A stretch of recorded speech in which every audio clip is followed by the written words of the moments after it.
Welcome, and follow me is a Samsung Galaxy M35, and today I will show you how you can put this device into safe mode. To get started, pull down your notifications by swiping down from the top of your screen, and then swipe down once again to extend the list of toggles. This will reveal your power button right here. Click on it, and then from the boot options you want to hold power off. As you can see, this changes into safe mode. So when I click on that now once more, and this will initiate a reboot. Once the device boots back up, it automatically boots into safe mode. So I'm gonna let it boot up and come back once it actually booted.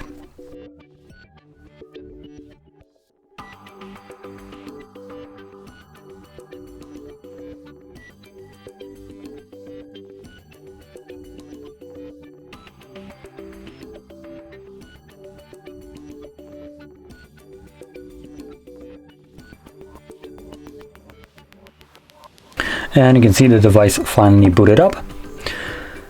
We do have a watermark right here letting us know that we are in safe mode, and once we unlock the device you'll be able to see that a bunch of applications will not work, as this is a mode designed for troubleshooting your device. And surprisingly, some of the Samsung applications will not work in here. Typically that's reserved only for downloaded applications that you as a user have downloaded on your phone, while the apps that come pre-installed with the device shouldn't be affected. But Samsung installs their applications, or at least some of them, after the setup or during the setup, which counts as a downloaded app. And some of those apps will be things like your browser.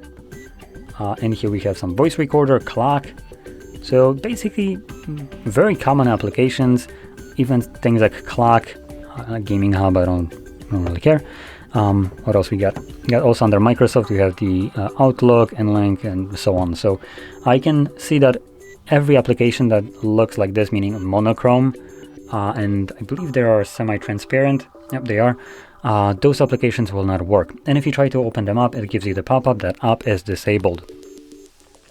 Once you're done with safe mode and you want to go back to the normal mode, get back to your boot options again, select power button, and here we're just gonna select restart. Once you select restart, the device obviously will reboot, and when it's done doing so, it will automatically boot into normal mode. Now I'm not gonna go through this as reboot on here takes forever, so here we go. Anyway, if you found this very helpful, don't forget to hit like, subscribe, and thanks for watching.